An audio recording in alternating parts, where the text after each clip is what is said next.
Welcome back, y'all. Today we're going on a walk. Yes, we're plural. So this is our first segment of Walk With Me, and I would love for you to join me on the walk. Many times we say, I don't have the time to walk. Okay, 10 minutes. While you're watching this video, go ahead, bundle up if you are in a cooler climate. As you can see, the fall leaves are falling. And join me. And today we're going to talk about emotionalism. Yes, emotionalism, because it is running rampant, okay? And we have all been guilty of allowing our emotions to get the best of us, okay? So, yes. What we're going to talk about first is the signs that you are ruled by your emotions. Now, don't get me wrong. It's important to identify your emotions and to, make sure that you process them. But it's a dangerous thing when our emotions almost become like our God. Look at this beautiful water here. Oh my goodness. When our emotions become our God, we're ruled by them. And so what are the signs that you are ruled by your emotions? Well, for one, you may struggle with being impulsive, okay? And in a nutshell, you don't really think through. You just make quick decisions and you regret them afterwards, okay? And a lot of times when we make these quick decisions based on how we're feeling, they're usually not the best decisions based on logic. Okay, I feel like my camera's crooked. Bear with me, guys. Bear with me. Anyway, perfection does not live here, right? There we go. Yeah, so it's important to realize, have I made decisions that have impacted my career, my friends, my financial situation based on how I feel? And if that's you, it's all right, because we're going to talk about tools afterwards. Number two, you have shift in mood swings, and they're very quick. 1 minute you can be, I'm having a walk, it's a beautiful day. Next minute, you're frustrated, you're angry because of maybe a trigger or what somebody has said, or maybe a memory, okay? Some of us have experienced past traumas, and those memories really get us into various moods. You have difficulty, number three, problem solving, okay? It's hard for you to make a decision. You're kind of like going back and forth, back and forth. You have to check with so many people to make a simple decision. I'm not talking about life altering. I'm just talking about should I go out on this day, or should I go hang out with this person or that person? I mean, you constantly have to check in with other people, okay? That could be a sign of emotionalism. Also, you feel regret often. Now, we should feel regret every now and then, okay? We should feel regret every now and then, but this is something that you feel often because of the consequences of the decisions you make, the words that you say to people, okay? You feel these decisions, this regret and remorse, and it can lead to sadness and depression over time. And they look like they're doing some construction here. I don't know what's going on, but some tubing. Just keep walking with me, okay? And you know what? We're getting our steps in, which is good. Movement is good for the body. Yes, because as we move, what it does is it really fires up those happy hormones, the endorphins, that helps us to decrease anxiety and depression. And it's good for our heart. So it's a win-win situation, y'all. It's a win-win situation. Thank you for walking with me. And if you haven't already done so, what are you waiting for? Subscribe, like, and share. Let's show me some love for free. Yes, for free. Now, let's talk about the impact. Unfortunately, the impact of emotionalism is that you will often, oh, it's so beautiful here, this water. Let me cross over here. Excuse me. I had to hop over a huge boulder. But one of the impacts of emotionalism is that you have strained relationships, okay? Perhaps various times you have outbursts and you feel like you don't know when these anger outbursts are going to happen. And this is a gender neutral thing here. I know we tend to see women as being emotional, but fellas, bras out here, if you are ruled by anger, you struggle with emotionalism. If you have been fired because of your anger, and many relationships have ended because of your anger, you are ruled by emotionalism. And anger is a mask. Honestly, 80% of the time, what's behind anger is sadness. But it's hard for us to be vulnerable and say, you know what, you actually hurt me, right? It's easier just to lash out because anger feels more stronger, more powerful, right?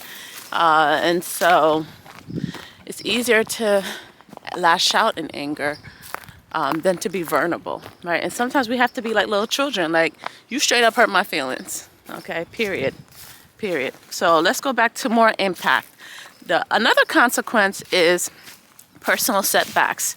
You know, you have goals that you set for yourself and you constantly feel like you can't reach them because of your emotionalism.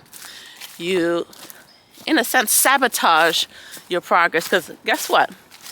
If my goal is to walk with you daily, right, or once a week, and I wake up and I'm like, I'm not feeling up to it, I'm not in a good mood, guess what? I'm not going to do it because I'm ruled by how I feel, right? So discipline means, you know, regardless of how I feel in the moment, because I made this promise to myself that I'm going to do it.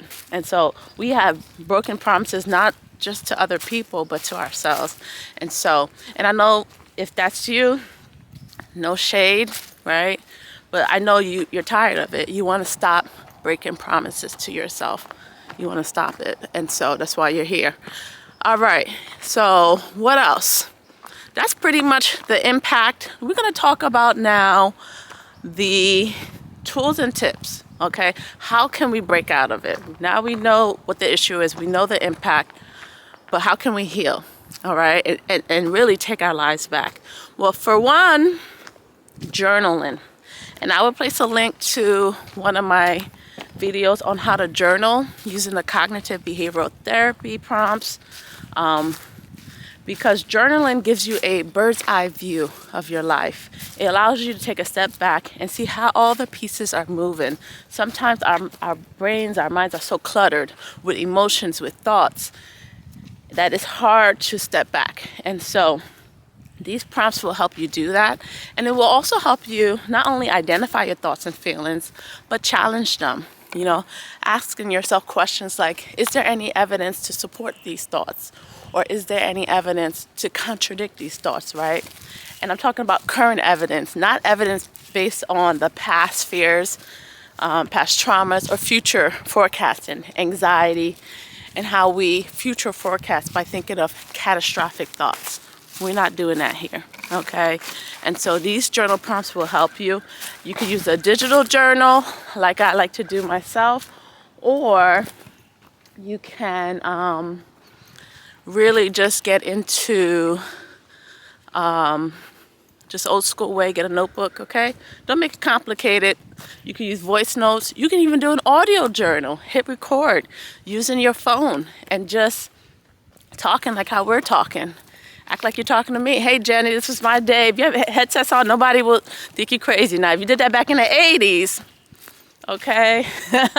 But nowadays, oh no. No one would know that you're journaling out loud. All right, so journaling is key. Therapy, of course. I'm going to say therapy. I'm a counselor. For those who don't know, I'm a licensed counselor of 15 years, focused on helping those who experience trauma, anxiety, depression, relationship issues, and the list goes on. And guess what? As a therapist, I have a therapist. Like, we all got issues. Why? And I always tell people, don't wait till you're in a crisis to see a therapist, right? So if you was able to do that for your health, you'll be in trouble. You know, we get physicals once a year. We clean our teeth every 6 months. We tune up our cars probably once a year. But when it comes to mental health, we wait till we get in a crisis. Make that make sense, right? So consider having someone to talk to, someone who's neutral, is a judgment-free zone. Be open to it if you haven't tried it. Life coaching is also great too. A mentor, so you can get support in various ways. Finding a support group, etc., etc. And so where are we at? Pause and think. I mean, it seems so simple, right? Pause and think. But some of us, we're so impulsive, we move too quickly. Like, if you're gonna make a decision, sleep on it. Like, you know, don't just say, I'm not gonna show up for work because I can't stand my supervisor. Like, if you're really thinking, I really wanna quit, don't make that decision right then and there. Sleep on it. Say, you know what? Let me wait 24 hours to see if I feel the same way. Because if you struggle with emotionalism, most likely in 24 hours, you're going to be like, what was I thinking? I'm glad I didn't do that. Okay. And if you're going to leave your job, make sure you have another one lined up before doing so, please. Okay? Because we are in a recession. Okay? Let's not play them games. All right. Anyway, where we at? Mindfulness, practice mindfulness. So we can practice mindfulness in nature, taking a walk, engaging in deep breathing. Lots of times our breaths are shallow, right? We're rushing, we're in a grind. We don't even realize.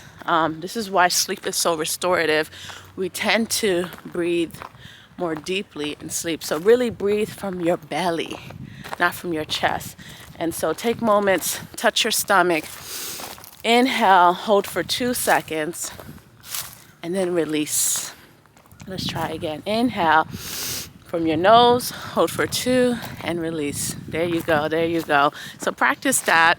And also, you can meditate on scripture. I love to do that.